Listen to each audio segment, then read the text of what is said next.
मैं आपको बताता हूँ, मेरा एक स्टूडेंट ही है, मतलब वो ज़्यादा तो डिस्क्लोज नहीं कर सकता उसके बारे में। तो वो कहता है कि सर मेरे पास, मतलब आप बोलो, मैं अभी आपके सामने बुद्ध दिखा दूँ, यहीं बुला दूंगा आपके लिए, बोलो। बोला नहीं, मैं तू मत बुला। सर आपको कुछ नहीं दूंगा। वो बोलता है कि सर मैं रोज़ खाना खिलाता हूँ उनको। सर बहुत तड़पती आत्माएं घूमती हैं। कैसे खाना खिलाते हैं? नॉर्मल जो खाना होता है वो छोड़ते हैं उनके सामने, थोड़ी देर बाद खाना बोलता है, मैंने भी नहीं देखा। वो मुझसे बोलता है चलो आपको दिखाऊंगा मैं। मतलब मेरे भाई मुझे नहीं देखना, मैं यहीं ठीक हूँ। क्योंकि मेरा यार एक बहुत सिंपल सा बिलीफ है, ठीक है, मुझे कुछ नहीं होगा, मेरी फैमिली है पीछे। आई कांट ब्रिंक एनीथिंग, मतलब मैं उसको साफ बोलता हूँ मैं कुछ नहीं ला सकता। तो बढ़िया, तू कर, अच्छा काम कर रहा है। खाना खिला, पानी पिला, दारू पिला, कोई लोड नहीं है। मुझे मत बता। तो मैं उससे इंटरेक्ट करता हूँ, बहुत अच्छा लगता है, बहुत बढ़िया है। और ठीक है, आपको पता लगता है कई चीज़ें जो आप खुद नहीं कर सकते, एक्सपीरियंस होता है लोगों का, तो वो बताते हैं। वैसे ऐसा कहा जाता है ना, अगर तुम लोग शीशे के सामने सोते, तुम्हारे बेड के जस्ट सामने शीशा है, तो कुछ ऐसी एक्टिव वो है ना, शीशा अगर सामने होता है। बेड के सामने मिरर नहीं होना चाहिए, वो वास्तु का है, वो है सेम चीज़। मतलब जैसे वास्तु होते हैं, क्रिस्टल्स होते हैं। अभी एक बोलते हैं ना, क्रिस्टल आपकी किस्मत को भी चेंज कर देते हैं। तो क्या एनर्जी तो ड्रॉ कर रहे हैं वो भी।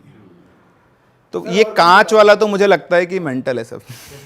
सर वही है ना सर, अब अगर वास्तु दोष ही है तो वो नेगेटिव एनर्जी को ही तो प्रमोट करता है, बेसिकली उनके प्रभाव को हावी करता है। तो हो सकता है मेरे पास ऐसे होने को बहुत चीजें हो सकती बहुत कुछ हो सकता है। मेरे पास ऐसे एक्सपीरियंस है लोगों के जो मतलब बिलीवेबल भी नहीं है। है। सर बताओ ना कुछ ऐसा। जैसे आपने बात करता ना, कई बार रिवेंज के लिए भी चीज़ें रुक जाती है। तो ऐसी एक स्टोरी है जो मेरे पास आई थी, 2022 की आई हुई स्टोरी है वो। और वो ये आपको लोग भेजते हैं? जी हाँ, मैं कभी कोई स्टोरी बिल्ड नहीं करता हूँ। मेरे पास, मैं ऑनेस्टली होता इतना टाइम नहीं होता कि मैं स्क्रिप्ट लिख कर, पर हाँ जो स्टोरी आती है मैं उस पर बहुत अच्छे से काम करता हूँ, उसकी डिटेल्स पे वेरीफाई करते हो बेसिकली? मतलब मैं हर दिन रात को करीबन सोते टाइम 5 से 6 स्टोरीज पढ़ता हूँ। तो जब कोई स्टोरी पसंद आ जाती है तो मैं उसका स्क्रीनशॉट लेकर रख लेता हूँ, और फिर बाद में उसको कम से कम 3 से 4 बार और उसको पढ़ता हूँ। मुझे लगता है कुछ और डिटेल्स में चाहिए तो जिन्होंने भेजी उनसे बात करता हूँ, और फिर उनसे और ये रियल एक्सपीरियंसेस ही होते हैं सारे। और आप वेरीफाई करते हो इन्हें?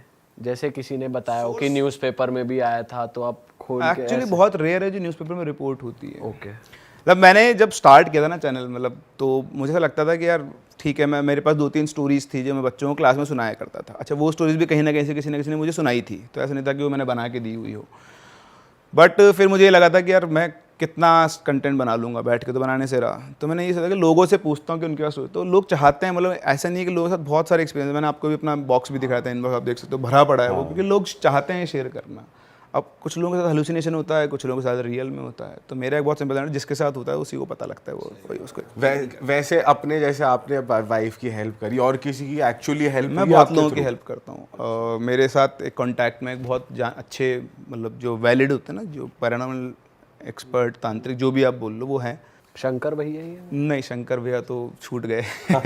शंकर भैया वहीं रह गए। हम लोग कभी एक बार मिल के आया था मैं उनसे, बट वो फिर इतना कांटेक्ट रहा नहीं। वो लाइन चेंज होती है ना, शहर चेंज होता है, तो फिर होता है ऐसा। वो बताओ कहानी जो आप बता रहे हैं। हाँ, तो अपन कहानी पे आते हैं। ये सब तो खैर वो है, पर हाँ लोगों की हेल्प बहुत करता हूँ मैं, उनको नंबर दे देता हूँ, वो डायरेक्ट कॉन्टैक्ट। तो वो हम डिस्क्रिप्शन में भी डाल देंगे, क्योंकि जब भी हम ऐसा कुछ करते हैं ना, तो लोग कहते हैं कि हमारे साथ भी हो रहा है, कुछ हेल्प हो जाए किसी की भी। तो आप किसी को भी दिक्कत है तो आप भैया वो कर सकते हो, डिस्क्रिप्शन में नंबर है, भैया को मत परेशान करना। हाँ ज़्यादा। नहीं, आप मेरी मेल आईडी पे कांटेक्ट कर सकते हैं, वो मैं डाल। तो सर स्टोरी शुरू करते हैं। तो ये कहानी 5 दोस्तों की, ये है गुजरात से। तो ये लोग अलग अलग शहरों से थे, कोई राजकोट से था, कोई अहमदाबाद से था, और ये सब वडोदरा आए थे पढ़ने के लिए। तो इनमें 3 लड़कियाँ और 2 लड़के थे। नाम तो मैं नहीं लूँगा, तो मतलब जो मेजर कैरेक्टर है मेन, उसका नाम हम ले लेते हैं, तो उसको हम विकास बोल लेते हैं। तो विकास जो था कि क्योंकि ये एक्चुअली आप देखोगे वो मेरी स्टूडेंट रही हुई है, जो जिसने शेयर की है, वो मुझसे ऑनलाइन पढ़ा करती थी, और अभी वो शी इज़ एन आर्किटेक्ट, और इन दोनों की शादी भी हो चुकी है जिनके साथ ये हुआ है। तो मैं पहले ही वो तो क्लियर कर देता हूँ आपको, तो इसलिए मैं नाम नहीं ले सकता सारे। सबकी शादियां हो जाती है, किसी दिन क्या ऐसा होता है दो लोगों में। होगा ही है ना, तो जब हॉरर इंसिडेंट साथ में हो गया तो ये हॉरर फिर होने चाहिए, आधे लोगों की शादी हो जाएगी। होती है यार, बहुत होती है। अरे मेरी हुई है। हाँ, मेरी तो हुई। मेरे तो होने का कारण ही बहुत बड़ा यही है। वैसे मुझे ऐसा लगता है कि काम आपको खुद ढूंढ लेता है, आप नहीं ढूंढते हो। ये खुद ही ढूंढ रहा था मैं, तू ही सुना बैठा बैठ के। हाँ। तो 5 आए। तो ये लोग एक मतलब पहले तो क्या था, एक लड़की जो थी इनमें से, वो तो अपनी मौसी के यहाँ रहती थी। तो उसके पापा ने कहा था कि 2 वीक तू रह ले, फिर उसके बाद तेरा फ्लैट चेंज करा दूंगा। पर वो आपाधापी सेटलमेंट होने में 1 महीना ऐसे निकल गया। फिर दोस्त बनते हैं कॉलेज में, तो इनका एक ग्रुप बना 5 लोगों का। तो उसने बोला कि अपन सब एक साथ एक ही जगह रहते हैं। तो ये एक 2 BHK फ्लैट नहीं था, इवन जैसा हाउस होता है वही था। तो वो देख कर इनको पसंद आया। तो इनमें से जो मेन कैरेक्टर जो लड़की थी वो उसको ये मानती थी। उसने पंडित जी को बुलाया, बोला घर में कुछ नहीं ना, बोले कुछ नहीं है, सब बढ़िया है। तो ठीक है, सेटल हुए। 2 BHK हाउस था, तो एक में 3 लड़कियाँ रहती थी, एक में 2 लड़के थे, बाकी लिविंग रूम। रोज़ाना के कॉलेज साथ जाना वापस आना, ये सब चलता था बढ़िया जैसा अपन। 6 महीने गुजर गए, सेमेस्टर खत्म होने के बाद 15 दिन की छुट्टी पड़ी। तो सब लोग अपने अपने घर गए। घर जाने के बाद भी ये फ़ोन पे आपस में सब लोग बात किया करते थे। फिर फाइनली वो चारों लोग तो आ गए 15 दिन खत्म होते ही, लेकिन उनमें जो विकास था वो नहीं आया। तो उन्होंने विकास को फ़ोन किया, तो उसने फ़ोन पिक ही नहीं किया। मैसेज किया, मैसेज कोई रिप्लाई नहीं। तो इस तरह से 5 दिन गुजर गए। वो हर दिन उसको फ़ोन करते हैं, उसके मम्मी पापा का नंबर था नहीं उनके पास, बट वो उसको हर दिन फ़ोन करते थे और पूछते, पर वो कोई रिप्लाई नहीं करता था। फ़ोन उठा नहीं रहा है, या तो स्विच ऑफ आ रहा है, मैसेज का कोई रिप्लाई नहीं है, सब नो कनेक्शन। छठे दिन रात को करीबन 1-1:30 बजे के आसपास घर के गेट पर नॉक होती है। तो एक दिन रात को कौन आया, तो किसी में एंगल गया, कोई भी आ सकता है। चले गए, उठ के देखा तो सामने विकास खड़ा हुआ है। उसके सिर पे ऐसे चोट का निशान है, वो खून सा लगा हुआ है, और हाथ उसका थोड़ा सा फ्रैक्चर्ड है। मतलब ज़्यादा बड़ा फ्रैक्चर नहीं था, माइन्यूट सा कलाई वलाई फ्रैक्चर रहता है इस तरह का। तो उन्होंने बताया वो क्या हुआ, तो उसने बताया कि मैं ऐसे आ रहा था तो मेरा एक्सीडेंट हो गया। तो उसने बोला अच्छा। तो वो ले गए, उसको हॉस्पिटल लेकर गए, पट्टी वट्टी करे, मरम पट्टी ला के उसको सुला दिया। अब विकास क्या था, विकास सुबह उठ के 5-6 बजे के आसपास उठ जाता है। जनरली वो मेडिटेशन वगैरह किया करता था, योगा करता था, मेडिटेशन तो नहीं करता था वो। तो इसकी वो थी। तो अब वो भैया 10 बजे तक सो के नहीं उठ रहा है, 10 बजे तक वो सोया हुआ है। तो उनको लगा ठीक है, नॉर्मल थक गया हुआ, एक्सीडेंट हुआ है, दवाई का असर है। तो ऐसे 1-2 दिन गुजरे, पर उसके बिहेवियर में बहुत चेंज आ गया था। वो जैसे अपन बात कर रहे हैं नॉर्मल, मैं आपसे कुछ पूछूँ तो बोला कि आपको जवाब देना हाँ ना, बस, इससे ज़्यादा नहीं। आई कॉन्टैक्ट बहुत कम हो गया था। बड़ा वियर्ड सा बिहेवियर उसका हो गया था। तो उनको लगा पता नहीं क्या बात है। उन्होंने उससे पूछा यार क्या है, तो बोलते कुछ भी नहीं है। तो इस तरह से 3-4 दिन चलते रहे। मतलब उन्होंने ध्यान भी नहीं दिया, वो कोशिश करते। फिर अब जब होता है ना कि आदमी आपकी बात का कुछ जवाब ही नहीं दे रहा, तो आप भी इंटरेक्ट करना बंद नहीं रहता, भाड़ में जानते यार, ज़्यादा ही उसमें आ रहा है। खैर गुजरे दिन, फिर एक दिन रात की बात है, ये सभी लोग सोए हुए थे, शायद 3-3:30 बजे के आसपास का टाइम था। तो इनमें से एक बंदी थी, तो उठी होगी, तो उसने रूम खोला अपना। तो ये पहले क्या होता था, 3 एक रूम में और 2 एक रूम में सोते थे। पर जब से वो विकास आया था, वो लिविंग रूम में सोना उसने शुरू कर दिया था। तो ऐसे गेट खोलते ही लिविंग रूम दिखता था। तो उसने गेट खोला और देखा कि विकास उठ के किचन के पीछे की सीढ़ी आती है, उससे छत पे जा रहा है। तो चुपचाप पीछे पीछे गए, उसने देखा, छत पे चढ़ते हुए देखा उसको, और उसको जाते हुए देखकर वो वापस से आई भाग कर। उसने अपनी दोनों जो लड़कियाँ थी उनको फ्रेंड को उठाया, और उधर जो उसको रूम में था लड़का उसको भी उठाया, और बोला कि यार वो विकास ना अभी भी ऊपर गया है। तो बोला क्या बात करी, ऊपर क्यों जाएगा? बोले मुझे भी नहीं पता, चलो चल के देखते हैं। तो वो जाते हैं देखते हैं, तो गेट खुला हुआ भैया, ऊपर कोई ना कोई तो गया है। वो जाते हैं ऊपर, पूरी छत को चेक करते हैं, कोई कहीं पे भी नहीं है। तो बोलते यार यहाँ तो विकास है ही नहीं। तो बोलती नहीं, मैं 100% बोल रही हूँ, मैंने अपनी आंखों से देखा, वो ऊपर आया है। तो उन्हें ठीक है चेक करते हैं। तो उन्हें लगा कहीं कूद नहीं गया हो।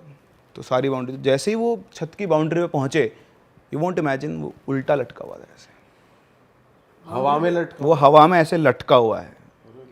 एक आदमी, आप सोचो 70-75 किलो का तो एक लड़का होगा ही, 60 किलो का तो होगा कम से कम, वैसे हवा में लटका हुआ है। उन्होंने आवाज़ लगाई विकास, जैसे आवाज़ लगाई, वो वापस ऐसे आया और आते छत पे टच होते ही बेहोश हो गया। तो वो उल्टे कहीं पे अटके हुए थे या फिर बस हवा में? हवा में शिट, लेविटेट कर रहा था वैसे। अब मैं कैसे एक्सप्लेन करूँ कि रियल है नहीं है, बट जिसके साथ हुआ उसने भेजा है, प्रूफ आपके सामने भी है। अब हो सकता है सामने अगर बना के भेजे तो वो अलग बात है, मैं भी कैसे सोर्स चेक कर सकता हूँ इस चीज़ का।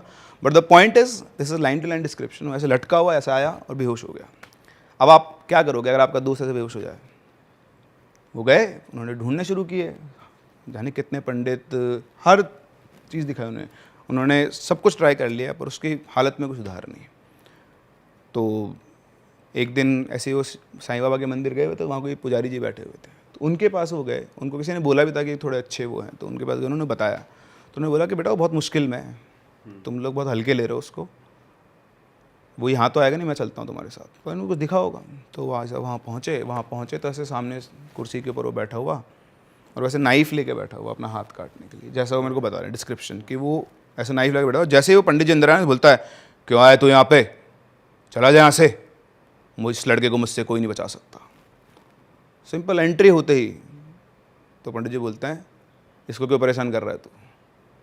तो कुछ नहीं बोलता है, बस घूरता रहता है पंडित जी को। फिर पंडित जी पता नहीं अपना कुछ मंत्र वंत्र बोलते हैं, कुछ उसको कंट्रोल करते हैं, और फिर उससे बात करते हैं कि तूने इस लड़के की इसकी शरीर में क्यों आया है तू?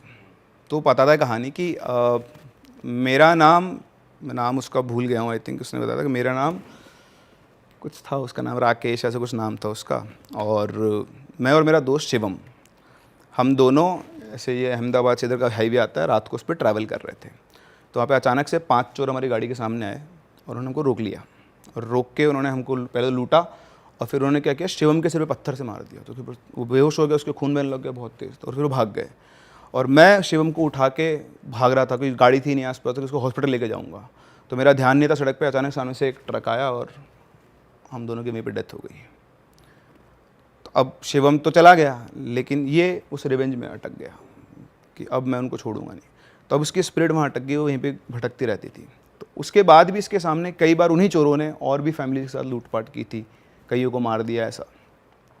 तो उसने बताया कि फिर एक दिन ये विकास इसकी फैमिली के साथ उसी रास्ते से आ रहा था, तो इनका एक्सीडेंट हुआ। एक्सीडेंट में इसके मदर फादर की तो ऑन द स्पॉट डेथ हो गई, लेकिन ये बच गया और मैं इसके अंदर आ गया। और उसके बाद मैंने हर चोर को एक एक दिन में मारा, ढूंढ ढूंढ के। 5 चोर 5 दिन, इसीलिए छठे दिन वो यहाँ पे आया था। वो 5 दिन गायब कहाँ था, वो जो उसकी जिसने उसको पजेस किया था वो अपना बदला उससे पूरा कर रहा था। तो पंडित जी बोलते हैं कि तेरा बदला तो पूरा हो गया, अब तू जा। तो बोलता नहीं, ये मेरा दोस्त शिवम है, मुझे इसमें अपना दोस्त दिखाई देता है, तो इसी के साथ रहूँगा। अब मैं इसको लेके जाऊँगा साथ में। तो उन्होंने बोला कि तेरा काम हो गया, तो इसको कैसे लेगा, तेरा दोस्त है ही नहीं। बोलता नहीं, अब तो मैं नहीं छोड़ूंगा, जाऊँगा तो इसको लेके ही। फिर उन्होंने अपनी कोई जैसे उन्होंने लिखा है कि राख निकाली, मस्तक पे लगाई उसके बाद उसको कंट्रोल किया, धागा बांधा। उसके बाद कभी दोबारा वो पजेस नहीं हुआ। फिर उसके बाद माता पिता चले गए। अच्छा, मैं आपको इसमें बीच में एक चीज़ बताना भूल गया कि वो रात को 3 बजे के आसपास उठ के रोता था, 2-3 बजे से बाथरूम, उनको रोने की आवाज़ आती थी, तो भागते रहे कौन रो रहा है, तो बाथरूम के अंदर विकास ऐसे मुंडी नीचे करके बैठे रोता रहता था बहुत तेज़ तेज़।